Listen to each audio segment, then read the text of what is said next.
Welcome to the League of Legends Patch Preview. I'm Freak and I'm here with Morello, lead champion designer.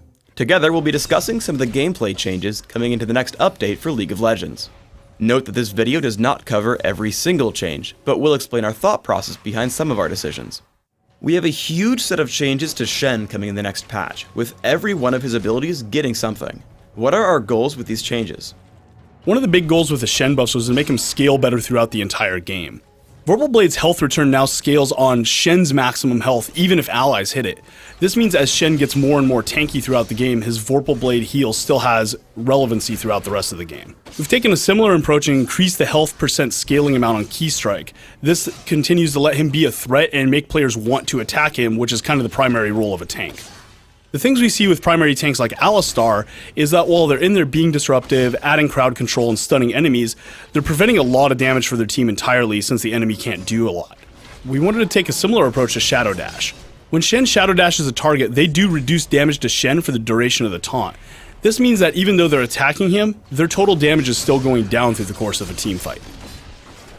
One common complaint from Shen players is how constrained his energy was. In longer fights, we wanted to give Shen a way to restore energy if he plays smartly and looks for opportunities to do so. Shadow Dash will now restore energy based on the number of enemy champions taunted. This means that if Shen can land that kind of clutch, perfect Shadow Dash, he'll get a lot of energy back and be able to start doing other things again more quickly. Another way we've let Shen manage his energy more effectively is by adding energy restoration to Keystrike.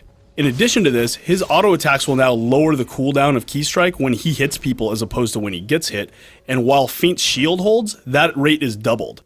Therefore, if Shen can get in there and really manage all these elements at the same time, he'll be getting energy back much faster than we see currently. Sona has taken the throne for best support champion for a while. We do have some Sona nerfs coming into this patch. How are we bringing her in line? The Sona changes are completely oriented around her early game power. By reducing the power on the rank 1 through 4 auras and letting them catch up at 5, we get to remove some power in the early game Sona and balance her out more effectively, but we get to kind of leave what's fun about Sona intact, which is the active abilities. There is a new thing that Sona players can now think about, which is kind of which aura do I want to spec into? Since Sona's auras now get noticeably stronger as you rank them up, you can kind of spec into which aura you want to go to and get to rank 5 first, which is a new decision for Sona players to make. We also have a number of changes to Soraka. We're tweaking the mana costs on Starcall and Astral Blessing. We're also upping the mana given on Infuse, but removing its ability to give mana back to Soraka. What are the goals with these changes? The Soraka changes really revolve around two things: increasing her ability to restore mana to friends and support in a unique way, as well as reducing her kind of like unshakability out of lane due to her own resource sustain. By removing the ability for Soraka to cast Infuse on herself, we make it so that she can't have infinite mana anymore, and therefore those mana costs on her other skills are actually meaningful. The upside to this is that Infuse now restores more mana when used on friends. This is kind of an interesting lane comp kind of decision you can make if you want to really bring Soraka and feed the other guy in your lane mana. We wanted to still make sure that Soraka could zone and harass effectively, so we lowered the mana cost on Starcall to kind of make up for the Infuse change. We have 2 Vladimir nerfs coming in, lowering the bonus healing on the early ranks of Tides of Blood, and slightly lowering the damage amplification from his ultimate, Hemoplague. Why are we nerfing Vladimir?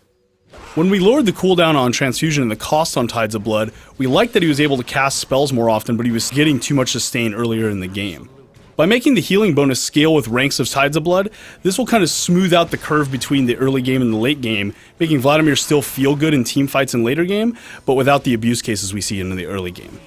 In longer games and when heavily farmed, Vladimir's late game damage was getting a little too high. By reducing the damage amp on Hemoplague, this allows us to lower that late game damage without taking away the fun gameplay for Vlad. Thanks for tuning in to the League of Legends Patch Preview. Please subscribe to the Riot Games YouTube channel above, and don't forget to thumbs us up just below the video.